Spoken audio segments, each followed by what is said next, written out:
the bottom of the North Island. So here is roughly Otaki, and the southern crossing goes in at Otaki up to Field Hut, Kaim Hut, and goes down to Kaitoki. That is the southern crossing. Ours, we came in the Tararua crossing up to Kaim Hut, about here somewhere, and initially I was going to go to Neil's hut, and I think it's Neil Fawkes hut, and then out to Holdsworth or out to the car park. But from Kaim is pretty much a little bit of the ranges and then straight down into the valleys and then a wee bit up and out. So I wanted to be more on top of the ridges, and I wanted to go through the bridge in the wilderness, which I'd read in a magazine years ago, which meant going through Mangahoka.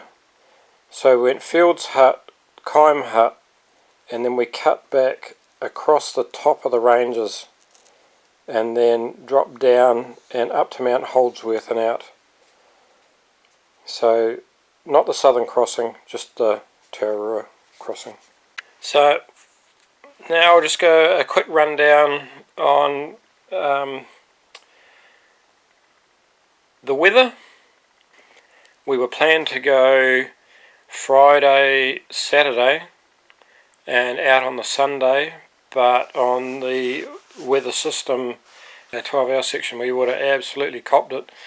It would have been so dangerous. So looking at the weather, we put it off and went in on the Saturday, had our 12-hour section on the Sunday, and we came out on the Monday. And Saturday morning when we left, I left home, it was lightning strikes, raining. We got down to Otaki, the rain was a drizzle, and then right up to Kaim Hut, we a little bit of drizzle and into the cloud, but we knew that was going to happen. And then on the Sunday we knew it was going to clear, and it came out absolutely spot on. Hardly a breath of wind. Even on the Saturday there was hardly a breath of wind, and that was on the predicted weather app. And then on the Monday the weather was clearing even more, so we had an awesome run home. So here we have Predict Wind, designed by Kiwi, used in the America's Cup. So open that up and straight away we are in the rain section. So down here you can see that light to no rain getting into severe storms in the colours. So right at this moment at 7:30 there's no rain. We can start this play and it will go through for the whole week, and you can see the rain coming and going. See the rain coming in. I can slow it down or speed it up. So virtually for the rest of this week there's a tiny wee bit of rain coming through. Not a lot of rain. So then we can change the app to wind. Same deal, that if it's down in these light colours there's next to no wind. So right at the moment there's virtually no wind over the lower half of the North Island, and we can hit play again. We'll go through for the week and you can see the wind right there. You can see how bad that's getting on Sunday, but in the ranges it's still a bit more wind there on the Wednesday. Pause it there. So we virtually had that Saturday, Sunday, Monday, which was next to zero wind, just a very gentle breeze. The next one we can go to is our cloud cover, and same deal, gets into light colour coding. So blue goes from blue to white. So at the moment you can see it's blue, so very little cloud, white cloud, and we can run that again through for the week and you can see the clouds coming in. So once again we had for our 3 days we had that very little cloud, so we knew that it was going to burn off, or next to no cloud on the Sunday, Monday. On the Saturday we had cloud, but that was okay because we only had a 5-hour walk, easy walk straight to Colin. So that was the way I got around the weather and how we predicted that we were going to get a cracker 3 days. And I had been going down to Otaki and comparing off and on for a week what the app was saying to what was happening in the ranges, and it was exactly what was happening, especially the wind and the rain. Okay, now I'll do a quick rundown on the gear I took. I haven't got everything out. Obviously, number one item's PLB, and had a very minimal first aid kit. We all pretty much had PLBs and first aid kits, so I just had a light first aid kit, sticking the big roll of sticky plaster you can cut, elastoplast, armband, a few sticky plasters, and Panadol, and some codeine, but pretty much it. So ultralight. So I'll just do a quick rundown on the pack and other gear, and I did take extra candles, firelighters and food to leave at Mid-Waiohini because I knew that Mid-Waiohini was right in the middle of nowhere and it'd be quite good to drop off some. I left some gas, I left 2 packets of firelighters, I left about 4 large candles and a couple of 3 tins of food, which may help somebody out. So the big yellow thing is a super light poncho. So I had that plus my rain gear. Rolls up to nothing, weighs nothing. As always, lightweight puffer jacket. This one's from Torpedo 7. Then I had super light Kathmandu jacket and super light Hunter Element pants. And in previous videos you might have seen they've been treated with waterproofing. I have an ultralight sleeping bag which packs down, there's my foot, packs down into that. Pretty much I get very hot anyway, so it's a very lightweight summer sleeping bag. And I had a Soul Survival, which is not the straight throw over. This is actually a cocoon bag with a zip, and it's got the silver lining, so that's an emergency sleeping bag shelter, and that packs down into that little pouch, which once again is very tiny. I took quite a big tarp. This is there's 3 meter by 3 meter, I think, or 3 by 2 rab sill tarp, just in case we had to wrap up in the middle of nowhere. These are 4-point Zipsons, just like a little mini crampon. I didn't know what we were going to hit, just to give myself a bit more grip. I had a good pair of gloves. I had silk gloves. These McDavid's calf, they stretch over your calves to keep your calves warm, adds to blood circulation a lot better. The old $2 shop had the knee braces for the big downhill sections, and one of the boys had a bit of a blowout on the last day and he actually had to borrow them. I always wear waterproof socks. These are Randy Sun. I brought them out of China. You sweat a little bit, but you stay dry. Your feet stay dry the whole trip, even if your boots are soaking.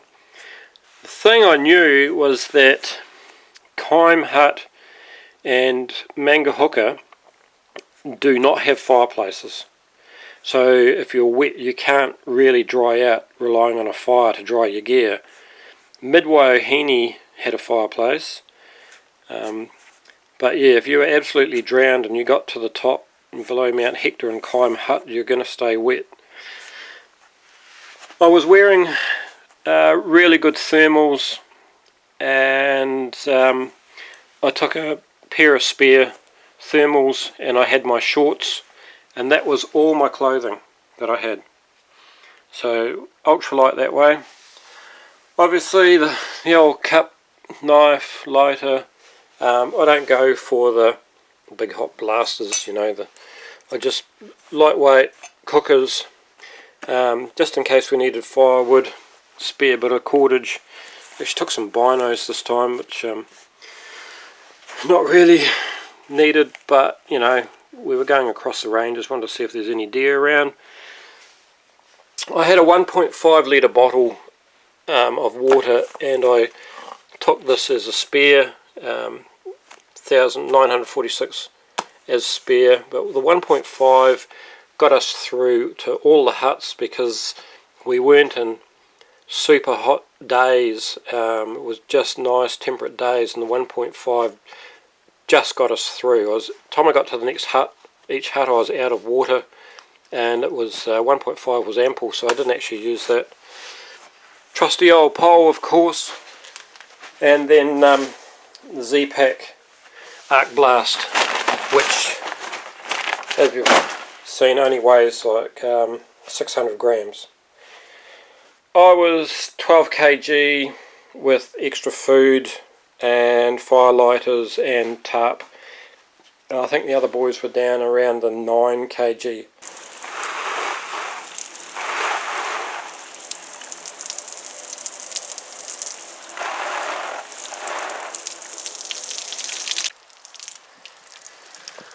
So now being treated with Grangers, which you put 2 capfuls in the wash and then run it through the dryer afterwards,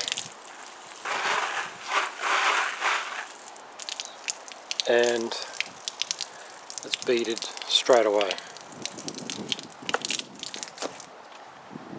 So there we go. Safety was one of the biggest things, because a lot of people get caught out up there, but pretty much from what I've read, it's just poor planning, poor gear, next to no gear, not watching the weather, not listening to what the forecast is doing, and with that predict wind, it's very, very easy to plan ahead, change the days, but you still got to be enough gear in case you get that magical bloody weather bomb, you know, freak weather pattern that comes in. Going from Kaim to Mangahuka to Midwaiahine and across the wilderness ladder, there's one part, Shrek's Face. It would be quite daunting for somebody who is not too sure of themselves, and I would absolutely recommend that you all take a rope, a couple of 3 meters, 3 to 4 meters of rope if you want to have a crack at going up Shrek's Face. You can pull the pack up. If you're a shorter person, you're going to struggle. The taller you are, the easier it is to climb up, and if you've got a real shitty day, reading in Parangi Hut book, some people are broken down, they're turned around, it's too big a challenge for them at Shrek's Face. If you do get to Shrek's Face, then explore the very left hand side of it. Pretty sure you can go down the left and around and climb up the chute rather than going straight up over the middle of Shrek's Face. You may need a rope, you may need a rope up. We never went and had a look because because we had a reasonable day, it sort of wasn't really an option for us. We just went straight over the top. Warren struggled a little bit. We all struggled a little bit. I had to really change my angle of attack and make sure my hands were right, and then slam my left foot to get up over Shrek's face. It's, the weather up there really is going to determine on how well you go. So put it off. If the weather looks shitty, put it off. You don't want to be up there when it's shit weather. My God, it would be an absolute nightmare trying to stand up, trying to keep on the track. You know, you're doing 8 to 12 hour days if you did what we did. Between Mangahoka and the Midwaiahine is the Ayaka Parangi Hut. So emergency sort of shelter. I think it's quite a nice little hut, but it's 700 metres down and 700 metres back up, so we weren't too keen on even going for a visit. We just good weather, so we blasted past that and straight to Midwaiahine. And from the top of the hill, it's 3 hours. 3 hours to the bottom. What a grind. It's just on your knees. Bang, bang, bang. Anyway, we'll have a quick look at our food. So you can see the bacon. You can't see my sausages because I'd eaten them. I got the macaroni and cheese. I really like that double mac and cheese. Mashed potato and gravy. And in the back there is a porridge. And we had a few snacks. Not really a lot of snacks. So the first night at Kaim Hut, I had a couple of sausages, bacon, mashed potato gravy, and then later on I had some mac and cheese. Breakfast next day we had a couple of good plates of porridge. For lunch times I had salami, cheese and crackers. And then the second night I had the rest of the sausages, bacon, mashed potato and gravy, and another pack of Maggi double cheese. Food wise, it felt enough, and I had extra food which I left at the huts as well. So salami for lunch is really fatty, and the cheese keeps you going, gets you through. Oh well, it's rather quick, but the whole idea of it is hope this helps you plan to make sure that you try and get your weather right.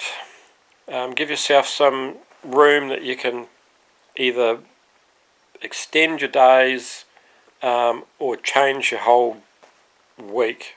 Don't go breaking your neck just because you've planned it, you've got to go. It's not the right thing to do. Pick your weather. Be ultra careful out there. If you do what we did, the 12-hour day is a big day. You'll be absolutely shattering day, because you know the next morning you've got to climb 3 hours pretty much straight up to Holdsworth. Does ease off a little bit. The first 2 hours are straight up, ease off a wee bit, but Powell Hut down is another killer on your knees. So lighten your pack up, get your shit together, and we might see you out there on the trail somewhere sometime. I'm thinking about doing the southern crossing very soon, which will go back into Otaki, straight up to Kaim and straight down to Kaitoki, 2 days, knock it off. Cheers guys!